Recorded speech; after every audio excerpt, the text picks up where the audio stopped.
Hablar de la batalla del lago de Maracaibo es hablar del contexto de la guerra de independencia.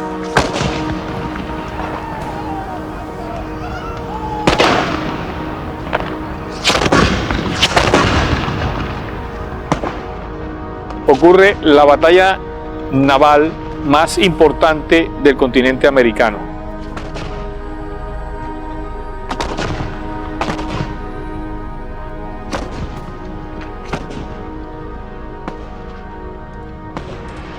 La batalla naval del lago viene a resolver un problema que no estuvo resuelto después de la batalla de Carabobo. Era una decisión estratégica que había que hacer para erradicar de raíz todo lo que tenía que ver con el yugo. Es finalmente la epopeya del proceso de independencia venezolano, toda la lucha de emancipación. Una de las cosas que la historiografía oficial ha insistido es que cuando ocurre Carabobo el 24 de junio de 1821 se consolida la independencia.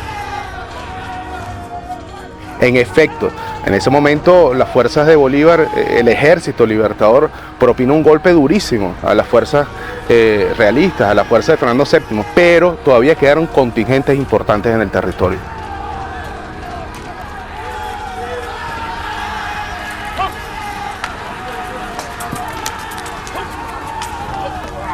Carabobo implica dos cosas: la derrota del 70% de las fuerzas que estaban en el territorio de la hoy Venezuela, departamento de Venezuela en ese momento, parte de la República de Colombia, conformada por Bolívar en diciembre de 1819, uniendo a Cundinamarca, lo que era parte del virreinato de la Nueva Granada, y la Capitanía General de Venezuela.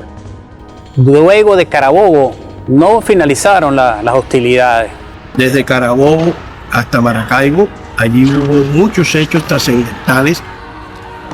70% de las tropas españolas son reducidas en Carabobo por la acción extraordinaria conjunta bajo el liderazgo de Bolívar, con Páez, Ambrosio Plaza, Cedeño, indudablemente.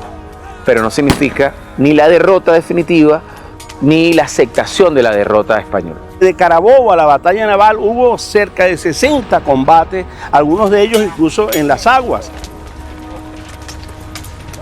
Ya para 1823, Maracaibo, que había declarado su independencia en 1821, que se había incorporado a la República de Colombia, bueno, cae en manos del control realista en 1823, lo que obliga a trazar una estrategia, a replantearla. Una batalla naval por el control de Maracaibo, de todo lo que significa la cuenca del lago de Maracaibo y el acceso al Golfo de Venezuela. Recordemos que Bolívar está en el sur, está en Pasto, al sur de Colombia, pero la ciudad de Maracaibo y Venezuela era una preocupación esencial. Lo mejor del ejército español, que había desembarcado en 1815 con Pablo Morillo y que había azotado entre 1815 y 1821 a las fuerzas patriotas, quedó concentrado en Puerto Cabello. Bolívar presumía que inmediatamente después del éxito del 24 de junio de 1821, la caída de Puerto Cabello y la capitulación de los españoles iba a ser algo rápido. No fue así. Carabobo fue fundamental para eso, pero Maracaibo fue decisivo. Eso demuestra que no hubo derrota definitiva con Carabobo. Eso demuestra que no hubo rendición o aceptación de la rendición por parte de los españoles. Maracaibo viene a constituir la epopeya, ya que es la batalla final que sella la independencia en Venezuela. Carabobo, al contrario de lo que dice la historiografía caraqueña, no termina de sellar la guerra de independencia. La victoria del lago de Maracaibo es vital para poder completar la liberación del territorio continental y impedir que se produzca una reconquista española. Es un hecho trascendental para la historia continental de Hispanoamérica. El capitán general que sustituye a Miguel de la Torre, que es el militar con el que se enfrenta Bolívar en Carabobo, en este caso hablamos del capitán general Francisco Tomás Morales, desata desde mediados de 1822 una ofensiva que coloca en entredicho a Bolívar, que ya estaba inmediatamente después de Carabobo en la campaña del sur.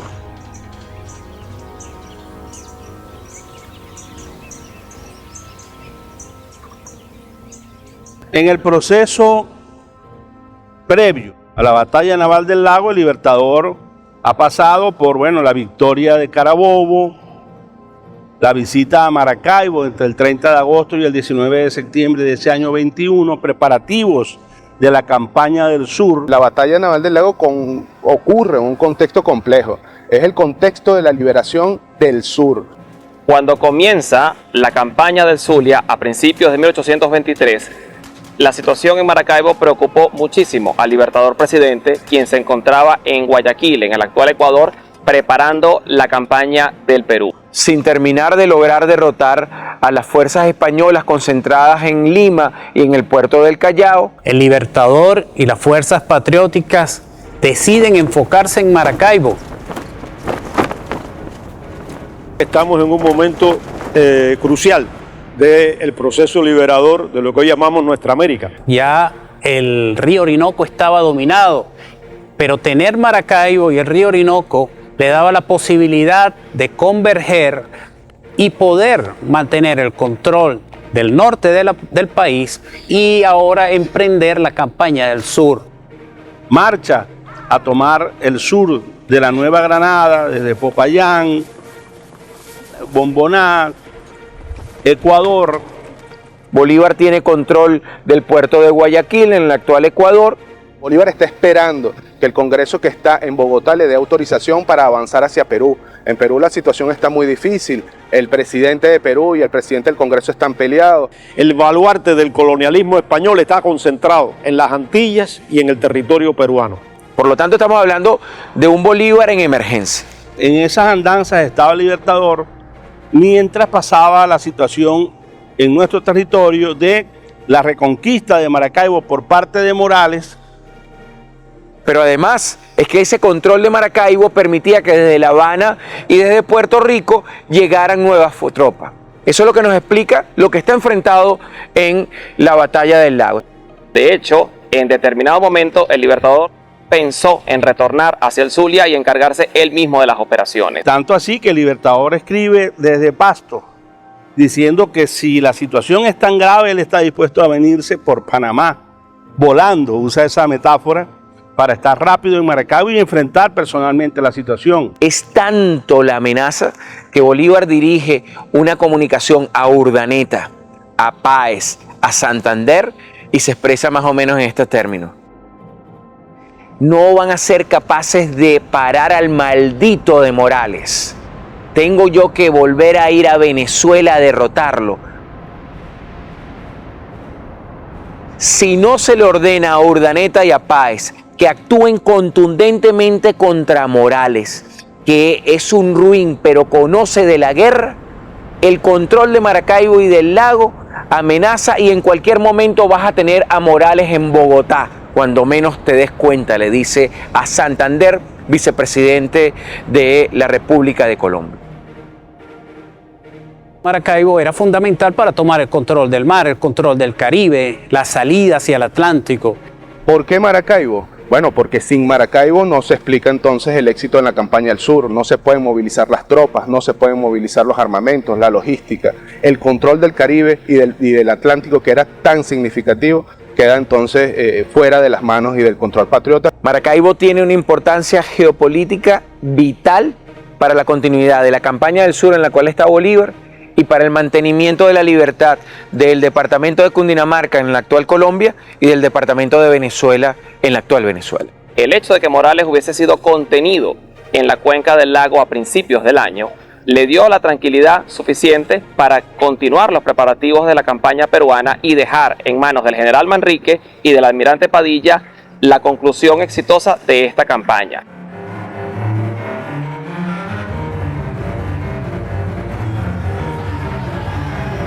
¿Qué se enfrenta en la batalla del lago de Maracaibo? Hay que entender el contexto geopolítico.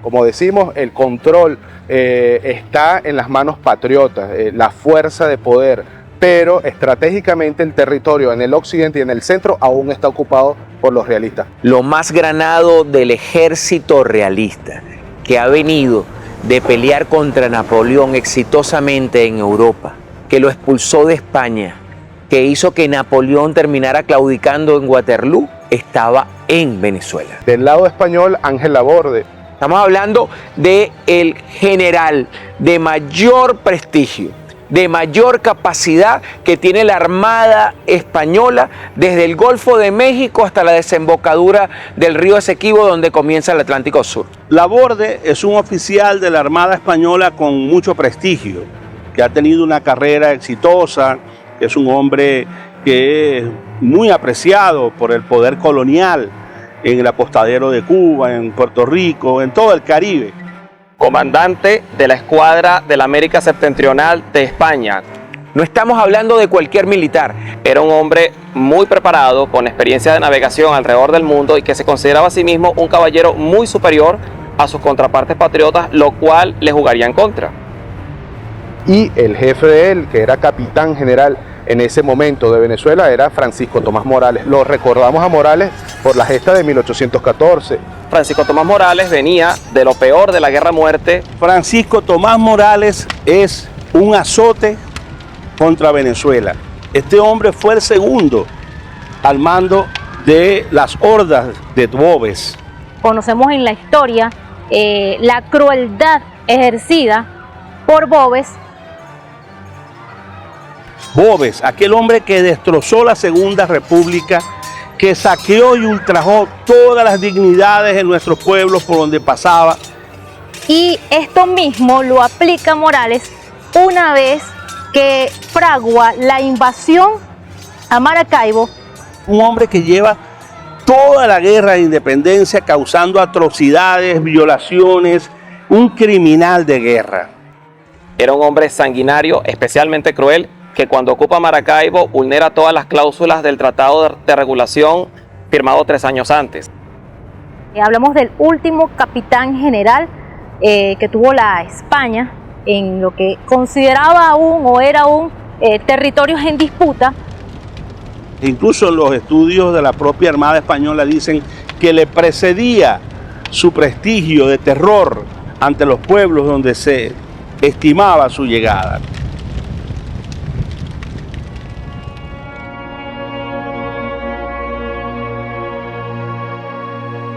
¿Y de quiénes hablamos entonces cuando hablamos de protagonismo popular en la batalla? Hablemos étnica y socialmente. En el bando patriota, al mando del Ejército Libertador, tenemos al Libertador Simón Bolívar. Bolívar y el mar. Una persona con pensamiento estratégico. Fue un marino. Su pensamiento estratégico tomaba en cuenta primordialmente al mar.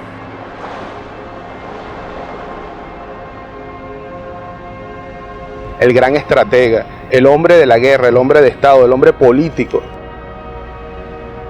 Era quien ordenaba definitivamente todos estos procesos.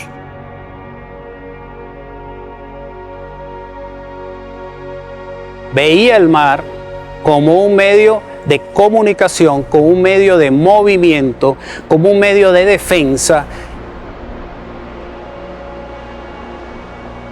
Había que desterrar de todo territorio a esos ejércitos españoles que estaban en ese sitio. No solo de la política y de las condiciones de lo que era el nuevo Estado Nacional, sino también de la implementación de las nuevas políticas del régimen republicano. Y utilizó el mar en su estrategia geopolítica general para lograr la victoria en la guerra de emancipación.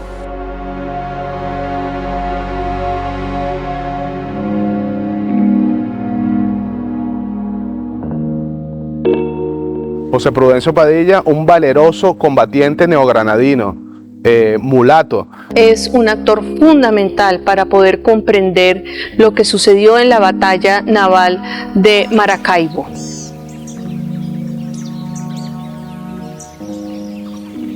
Nacido en la Guajira colombiana, en la ciudad de Riohacha.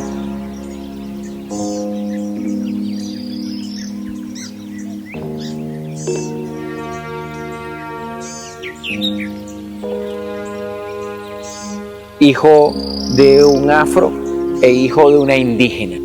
En la estructura colonial, en la estructura que se está rompiendo precisamente con los principios independentistas y patriotas, él pertenecía a un sector social profundamente excluido.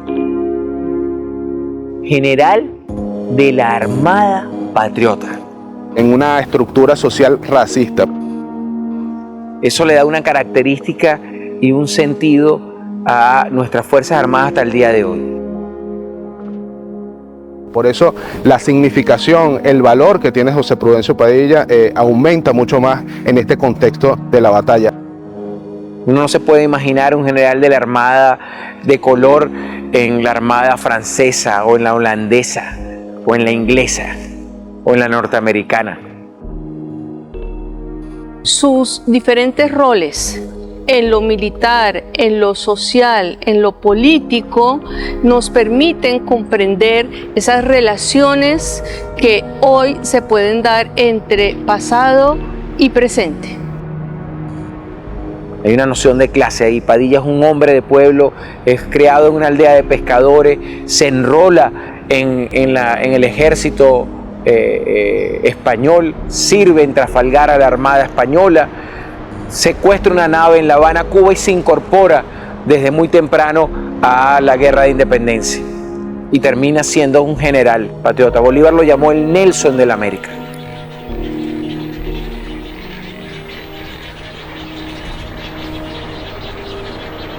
Pero también estamos hablando de hombres pescadores, conocedores del lago. Fue un factor clave en nuestra victoria en la batalla naval del lago Maracaibo el 24 de julio de 1823. Hablamos del teniente navío Pedro Lucas Uribarri, un hombre joven, un hombre de pueblo. Marinero como todo ritense, desde niño también sirvió tempranamente a la Armada Española, como era normal del oficio de nuestros muchachos orilleros navegantes, y estando en Canarias, su arrojo patriótico lo llevó a traerse la nave Confianza que le había sido entregado por el gobierno monárquico. Con esa nave combatió 3 embarcaciones españolas que lo atacaron durante el viaje por el Atlántico, las venció una a una. Llegó al Zulia, al lago de Maracaibo, en enero de 1821 a incorporarse directamente al movimiento independentista. José Zenobio Uribarri, primo de Pedro Lucas, también de la Rita, hombre de orilla, de pueblo de orilla, es un hombre arrojado que está en la conspiración independentista desde temprana edad. Hizo muchos aportes. Uno de ellos fue concebir la estrategia de meter nuestra flotilla al lago de Maracaibo para obtener ventajas de un campo de batalla que ya conocían desde pequeños y que habían navegado desde niños. José Zenobio Uribarri, que va a ser muerto en la batalla, pero que van a proveer a Padilla y a Manrique del conocimiento. El general venezolano Manuel Manrique es el gran héroe de la República y único que estuvo en la batalla de Carabobo el 24 de junio de 1821 con carácter protagónico y en la batalla naval del lago del 24 de julio de 1823.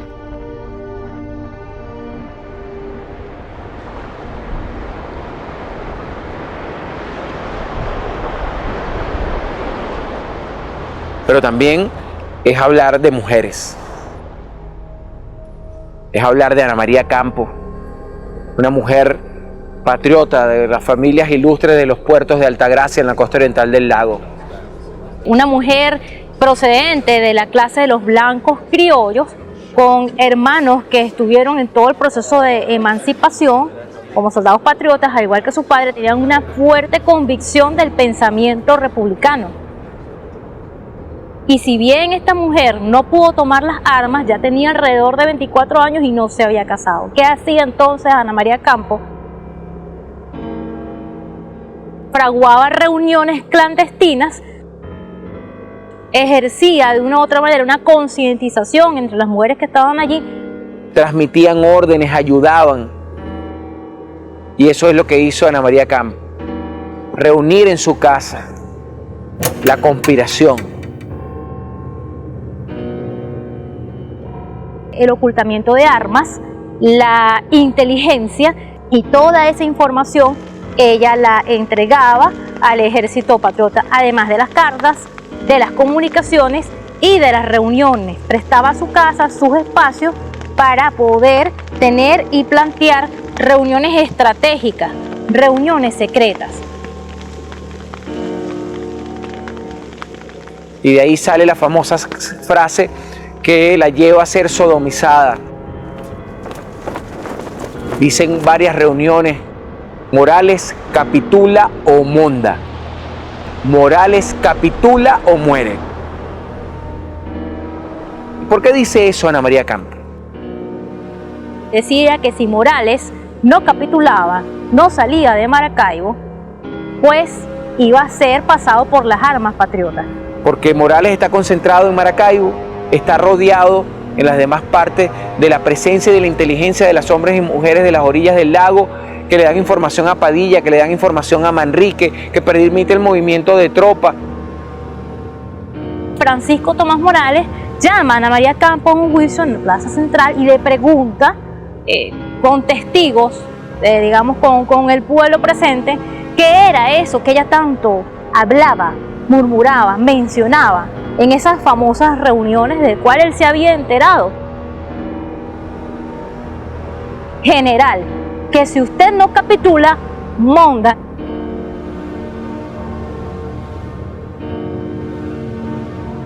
Y eso lleva a que Ana María Campos sea castigada por Morales públicamente.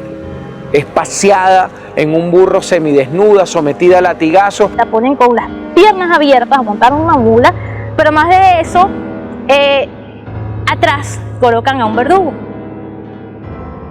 con un látigo, ¿sí? A darle a Ana María Campos, digamos, su escarmiento.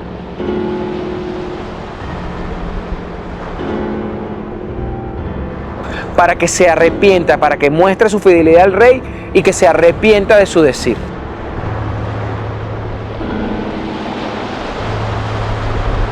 Y al contrario, ante el castigo, sigue repitiendo orgullosa. Si Morales no capitula, monda. Si Morales no capitula, monda. Y mientras más fuerte era el latigásico, pues el dolor del grito lo transformó nada más y nada menos que en esa conciencia hecha voz. Efectivamente representaba la lucha por la libertad y ella muere después de lo que fue la batalla naval del lago Maracaibo. Pero también estamos hablando de Domitila Flores, una mulata que se incorpora como tantas otras mujeres. Una joven costurera, se presume algo mestiza, descendiente de los blancos de orilla. Fue pretendida por un oficial español. Le propone de una u otra manera tener vínculos, tener una relación. Esta mujer, por su claridad, por su convicción, decide públicamente negarse a la solicitud o propuestas amorosas de este soldado español.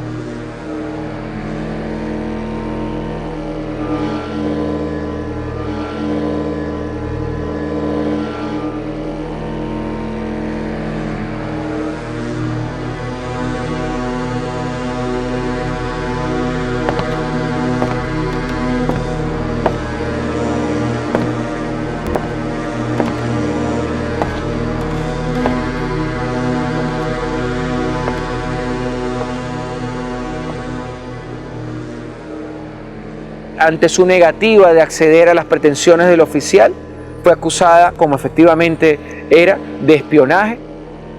Y sin ninguna contemplación, maltrata a esta mujer.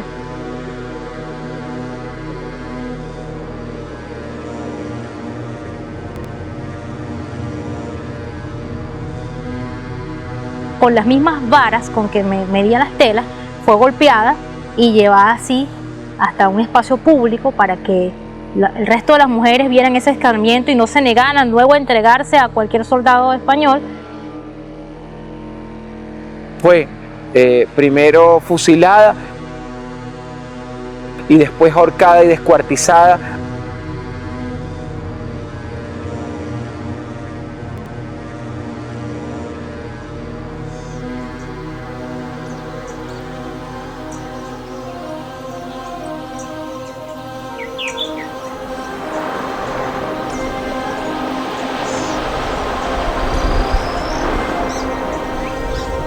Muy importante la participación del pueblo. No es de extrañar que en la batalla naval del lago estuvieran presentes los pueblos originarios. Quienes eran pobladores de las orillas. Bolívar lo definió muy bien. En Angostura decía: somos ciudadanos soldados, somos soldados ciudadanos. Es el principio de la unidad cívico-militar. Esa es la fuerza en combate que tiene el libertador Simón Bolívar, comandada en ese momento por José Prudencio Padilla. Hablar de la batalla del lago, además, es hablar de pueblo en armas. En el liderazgo patriota había una mezcla mucho más variopinta de hombres. Hombres marinos de guerra experimentados como Padilla, Bellucci y Clemente, en unión con el pueblo, en unión con las comunidades y también con los rangos bajos de la organización. Es un pueblo hecho ejército.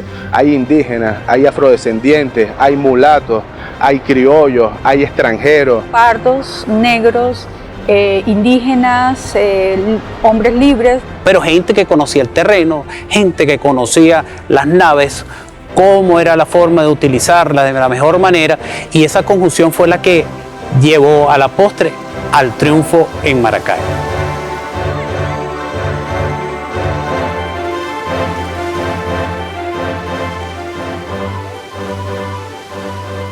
Aquella escuadra libertadora, lo que son los antecesores de esta armada bolivariana, participó en aquellos tiempos con flecheras, cañoneras, bongos, armados con pequeños cañones que pudieran ser de su capacidad de sostenerse, de mantener la estabilidad en las aguas, de llevar parte de la tropa que también luego iba a hacer el abordaje. Las flecheras y cañoneras eran precisamente las fuerzas sutiles.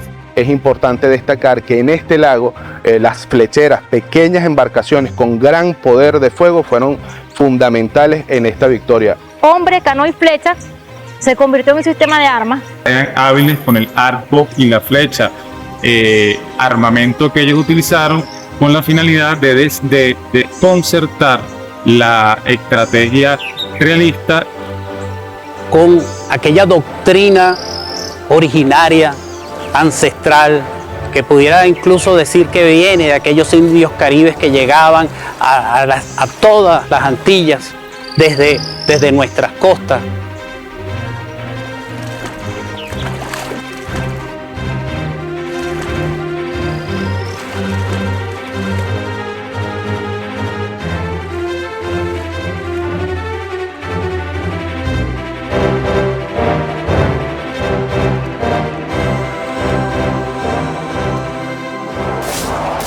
Hubo mujeres a bordo de esas canoas o piraguas caribes enfrentando a esos navíos españoles sin miedo alguno. Esas embarcaciones que en sí sintetizan la tecnología y los saberes indígenas con los conocimientos modernos de la guerra en ese momento.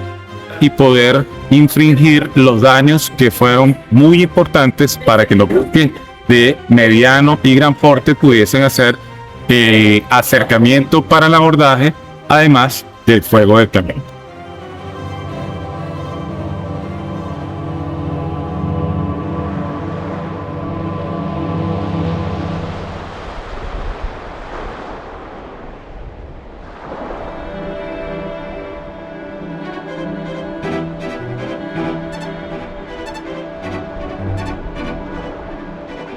Ese 24 de julio no llegó por casualidad, fue preparado.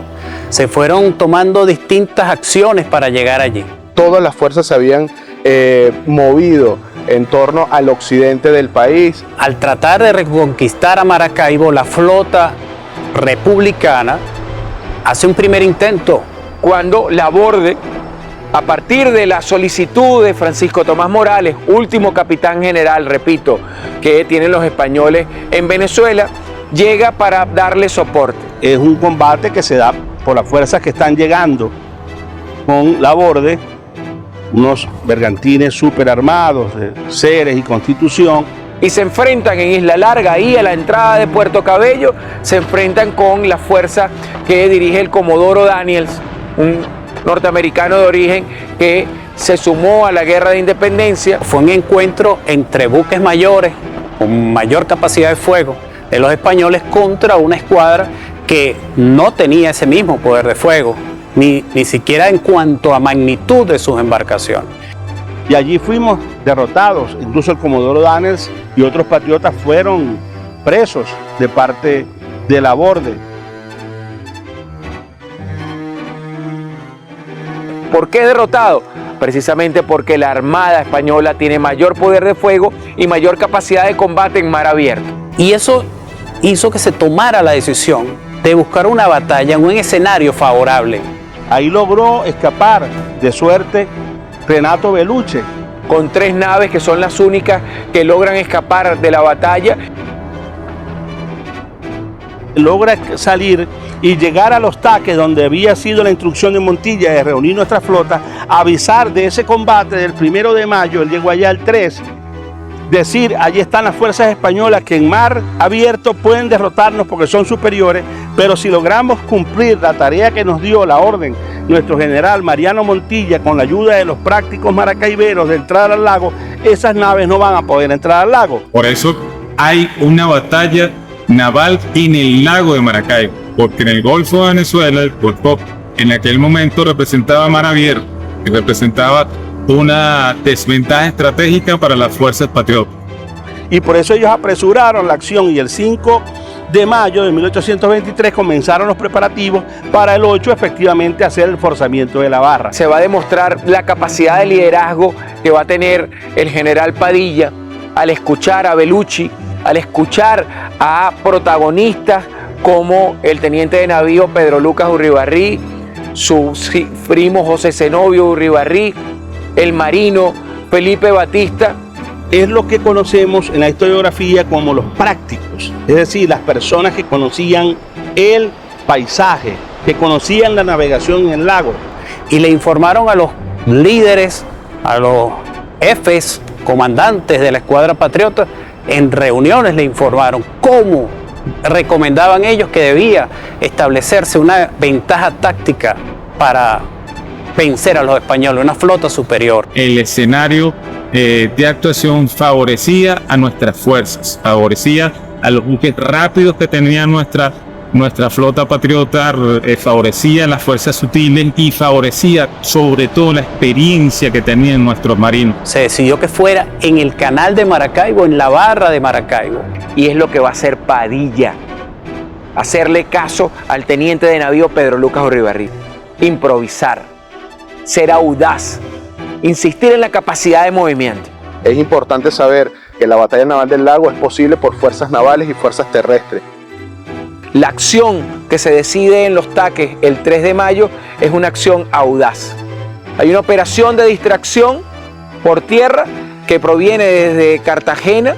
Hay movilización de tropas con Lino de Clemente y con Miguel Manrique que obligan a el capitán general Francisco Tomás Morales moverse desde Maracaibo hacia la zona de La Guajira y dejar desprovisto de hombres con experiencia el castillo de San Carlos y el castillo de Zapara. Y comienzan a hacerse acciones como el forzamiento de la barra, a través del cual puede penetrarse hacia el lago de Maracaibo. Penetrar la barra del lago de Maracaibo, protegida como lo estaba por 2 castillos, el castillo de San Carlos y el torreón de Zapara, con 64 cañones que hacían que el paso fuera prácticamente imposible. Esta fortaleza además era un sistema de defensa, no era solo le llamamos el castillo de San Carlos, también estaba el torreón de Zapara y habían fuerzas en Zapara, por eso era complicado para una fuerza enemiga, en este caso nosotros contra los españoles, entrar por allí con una flota como lo hicimos el 8 de mayo. Habría que preguntarse cómo fue posible esa audaz acción. De nuevo, tiene que ver con la intrepidez, tiene que ver con la inteligencia de un pueblo volcado sobre su conocimiento en una acción militar. Los artilleros de los dos castillos, que insisto, son 64 cañones que hacen un cruce y controlan el paso de un canal que no llega a 1 kilómetro de ancho, que además está rodeado de bancos de arena que el que no conozca puede encallar. No tenía canal de navegación, sino apenas unos canalillos que quien no los conociese bien no podía pasar por aquel estrecho, por aquellos bajos, como le decían nuestros abuelos. Y eso nos habla del conocimiento geográfico que otorga una ventaja, porque los españoles habían levantado lo que llamamos el balizaje. El balizaje son especies de lo que conocemos hoy boyas que marcan por dónde puedes pasar los barcos sin ningún tipo de problema. No fue fácil lograr esto, porque hubo incluso los enemigos habían quitado las marcas del balizaje y hubo que zambullirse, como sabemos hacer los nativos de aquí, para ver qué profundidad había, para ver dónde estaban los canalillos, por dónde pasar nuestras naves. Ese canal tiene una profundidad no superior a los 5 metros, es decir, grandes naves no podían pasar el canal, pero el canal no estaba marcado. La táctica de nuestras fuerzas de meter la flota al lago le impidió a él entrar con las dos embarcaciones más importantes que traía, como eran el Ceres y Constitución. Y la ventaja que hace posible que entre el 8 de mayo hasta el 14 de mayo, es decir, 6 días continuos, pasando las más de 57 naves, flecheras, pongos, canoas, preparados para la guerra. Naves mercantes que constituyen el grueso de la Armada Patriota, lo logren hacer con éxito. Solo un buque, el buque Gran Bolívar, que era el buque de mayor calado, tenía una profundidad necesitaba una profundidad superior a los 6 metros en kayak, y es el único que es abatido. Cayó en las arenas de Zapara, lo cañonearon y le hicieron 16 fuertes impactos, porque era una zona muy cercana, no había canal de navegación y por eso podían causar gran daño. Era imposible que no sucediera. Es decir, un blanco fijo en un canal de menos de 1 kilómetro de ancho, con 67 cañones apuntándole, fue inevitable que fuera hundido, y sin embargo dio tiempo para vaciarlo de material, mover a las tropas, trasladarlos a otra de las goletas o bergantines de mayor velocidad que sí pudieron pasar. Sin embargo, los nuestros tuvieron esa audacia, tuvieron una buena conducción de los prácticos, y por eso logramos meter el grueso de la flota a las aguas interiores del lago, donde seguro íbamos a derrotar a los españoles. ¿Por qué la importancia del forzamiento de la barra? Nuestros prácticos sabían que al forzar la barra el 8 de mayo, como ocurrió, debían buscar la mejor colocación posible. Manuel Balbuena es quien trae el timón de la embarcación donde viene Padilla, porque ni Padilla, ni Beluche, ni Yoli, ninguno de ellos había navegado en el lago. Y nuestros prácticos fueron los que le dijeron: por aquí sigan las naves a este, y así entraron al lago en fila recta. La primera ubicación que va a decidir Padilla para colocar su flota después del 14 de mayo va a ser la bahía del Tablazo. Que además es la primera bahía, una vez que se entra del Mar Caribe, del Golfo de Venezuela al estuario, es la primera bahía.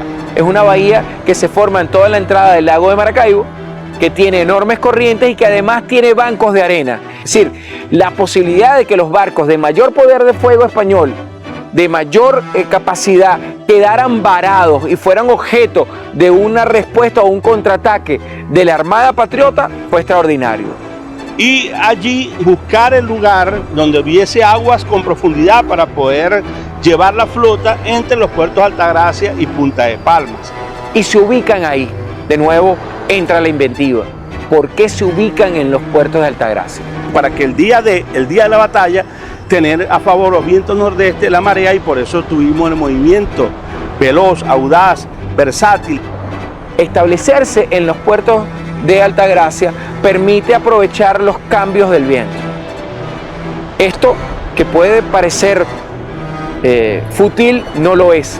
En el puerto de Maracaibo, en el lago de Maracaibo, que son 13.000 kilómetros cuadrados, desde el amanecer, es decir, 4 o 5 de la mañana, hasta aproximadamente 1:30, hay un tipo de viento que favorece a los que se ubiquen en el puerto. Son vientos en dirección sureste. es decir, desde la costa occidental hacia la costa oriental del lago. Pero el viento cambia justo entre 1:30 y 1:15 para las 2 y cambia en dirección noroeste, es decir, de la costa oriental del lago hacia la costa occidental. Por eso es que la batalla del lago de Maracaibo inicia a la 1:45. Laborde pasa desde finales de mayo hasta prácticamente el preludio de la batalla, el 23 de julio, intentando presionar a Padilla, intentando disminuir su capacidad y no lo logra. De hecho, dirige el 17 de julio una comunicación a Padilla diciéndole: lo invito a usted a evitar un derramamiento de sangre. Ríndase ante mi superioridad. Mi condición de marino y de hombre de honor me permite ofrecerle una rendición forzada. La respuesta de Padilla el 18 de julio es contundente. Sepa usted, general Laborde, que yo tengo control absoluto de todos los alrededores de las orillas de Maracaibo.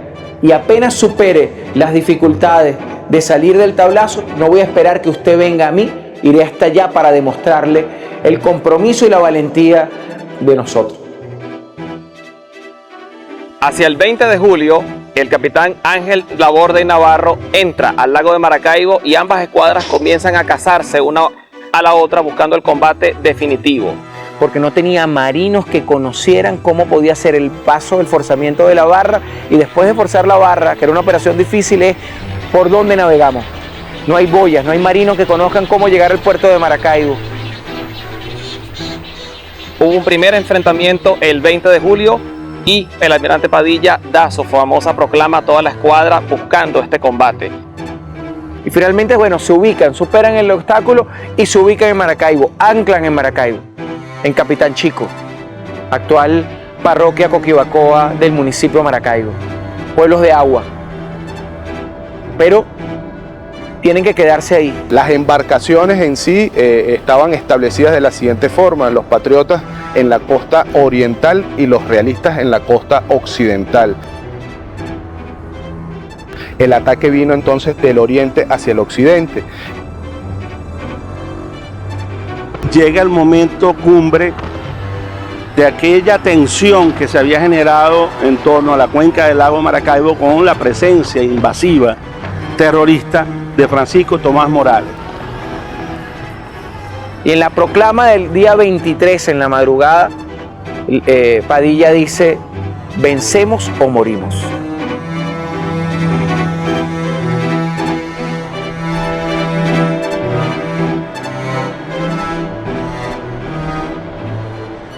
Padilla había ordenado el día anterior: reguemos de arena y de acerrín las cubiertas, cerremos las escotillas laterales para que no haya escape, pónganse un cordón negro en el brazo y vamos al abordaje 1 a 1. La mañana del 24, Laborde se reúne con Morales en una especie de junta de guerra para decidir cómo llevar adelante el combate, al cual lo ha llevado Padilla con el conocimiento que ha obtenido de los hombres y mujeres del lago. La táctica decidida era acercarse lo más posible al enemigo para aprovechar al máximo el alcance, el corto alcance pero contundente pegada de las carronadas patriotas y proceder a una serie de abordajes. A la 1:45, Laborde se encontraba con Francisco Tomás Morales intentando discutir un plan en donde compensar y lograr ventaja de su mayor capacidad de fuego, pero al tener naves de mayor calado, el Ceres, que era un navío de más de 48 cañones, se queda en el Golfo de Venezuela, no puede penetrar. No tenía la posibilidad de imponerse a los nuestros, no conocía el campo de batalla acuático. Los nuestros sí, porque tenían a nuestros prácticos, a nuestros nativos, que eran los que sabían dónde ubicarse, cómo utilizar las mareas y los vientos a favor. Y Morales, junto con Laborde, pasa desde las 10 de la mañana hasta la 1:45 discutiendo un plan de batalla que no logran ponerse de acuerdo. No hay unidad de mando, hay diferencias. Laborde es un marino formado, Morales es un militar surgido de la guerra. Del otro lado conseguimos a un Padilla militar formado de la Armada con un Miguel Manrique también militar, que logran conjugar sus fuerzas. Y fue así como esperaron la hora adecuada para que la flota española no tuviera viento a favor y la flota venezolana sí lo tuviera. Y mientras que Laborde y Morales discuten y no logran ponerse de acuerdo, comienza la señal de avanzar la fuerza sutil. Cuando el viento había cambiado a favor, se había colocado nordeste, como es más frecuente en nuestro lago. Padilla decide, cuando cambia el viento, abalanzarse sobre Maracaibo. Con viento favorable, pasada la 1 de la tarde, Padilla da la orden de zarpe y la formación de la escuadra con la línea previamente establecida. Es la señal más terrible en los combates marinos porque significa ir contra las naves enemigas y zumbarse sobre su cubierta al combate cuerpo a cuerpo.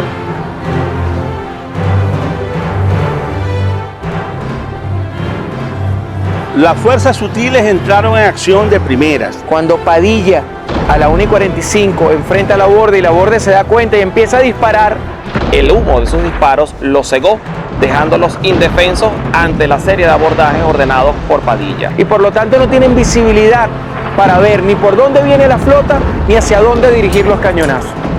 El combate evoluciona a una violenta batalla, barco contra barco, en que tripulantes patriotas abordan con violencia los buques realistas.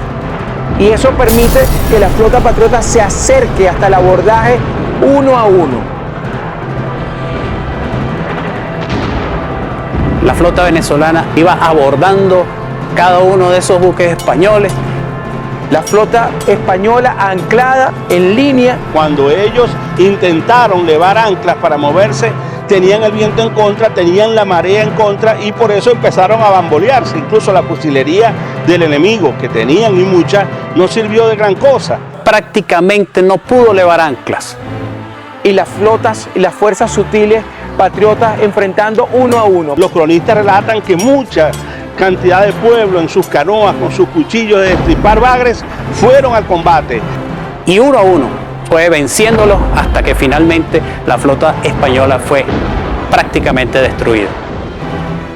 Esta batalla duró 3 horas y media. El triunfo patriota es total. El aprovechamiento adecuado de los medios técnicos, de las capacidades de las tripulaciones, de la experiencia de los comandantes, conjugan para una victoria definitiva. Por eso es que ganamos esa batalla definitiva, aplicando tanto estrategias como tácticas y concentrando o engranándose ambos personajes, que no fue precisamente lo que ocurrió en las fuerzas realistas. Y eso explica la enorme mortandad. Resultado, 2 fuerzas dispares. Las fuerzas españolas, mayor poder de fuego, mayor capacidad, mayor experiencia. Las fuerzas patriotas, menor poder de fuego, menor capacidad, pero un gran ímpetu. Derrotamos el reducto armado más importante que tenía España en el territorio, cerca de 4.000 efectivos bajo el mando de Morales, que ya significaba de por sí un peligro, más de 800 bajas del enemigo en las aguas del lago Maracaibo. Del otro lado, patriota, no llegamos a 80.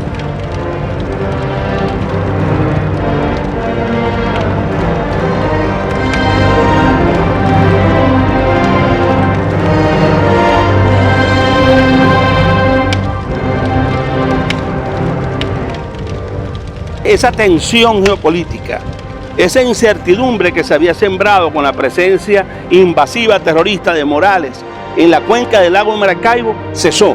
Destrucción o toma de toda la flota española. De este lado, nosotros tuvimos solo 2 pérdidas. Cierra el predominio, definitivamente el predominio hispano en nuestro territorio. Resultado, triunfo contundente que cambia toda la estrategia geopolítica y nos transforma a nosotros en una realidad desde el punto de vista de la unidad. Esa victoria tan importante tiene unas consecuencias moralizantes En todas las fuerzas patrióticas de la región, desde México hasta Buenos Aires, hubo celebraciones. Aquel elemento de combate beligerante contra las fuerzas patrióticas decide rendirse, acepta la derrota. Aunque Ángel Laborde le escribía a Padilla sobre su superioridad y sobre su capacidad de fuego, bueno, las circunstancias fueron otras y los hechos del 24 de julio dieron una victoria aplastante al ejército del Libertador Simón Bolívar. Es un ejemplo del uso de la táctica, del conocimiento geográfico, de la conjunción de esfuerzos de hombres y mujeres de los pueblos de las orillas del lago. La principal lección que deja la Batalla Naval del Lago es el valor de la unión cívico-militar. Es además una muestra de la humildad del liderazgo de Padilla y de Manrique al aceptar sugerencias de subordinados en términos militares.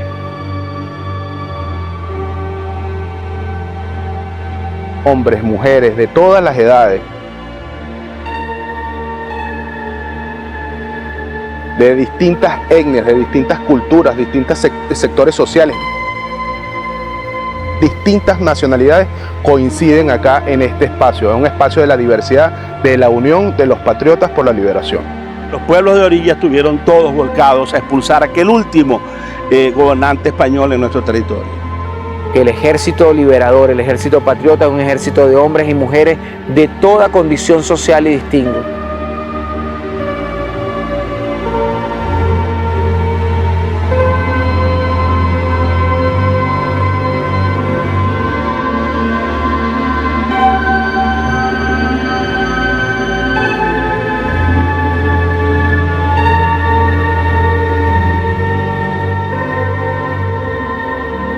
No solo fue que derrotamos lo más granado del ejército, no solo que la Batalla del Lago sella la independencia de Venezuela y genera unas condiciones de hegemonía, sino que además la Batalla del Lago de Maracaibo culmina con una acción que hasta el día de hoy tiene trascendencia, la capitulación del 3 de agosto de 1823. El último comandante español, representante del rey de España. Definitivamente un 3 de agosto de 1823 firma una capitulación de rendición. Primera vez que un capitán general renuncia, se rinde ante las autoridades patriotas. Y a pesar de las ferocidades de Morales, y a pesar incluso de las discusiones internas, el Tratado de Regularización de la Guerra del 3 de agosto de 1823 permite que los españoles se embarquen. Un aspecto esencialísimo de la doctrina del Libertador es el respeto al vencido.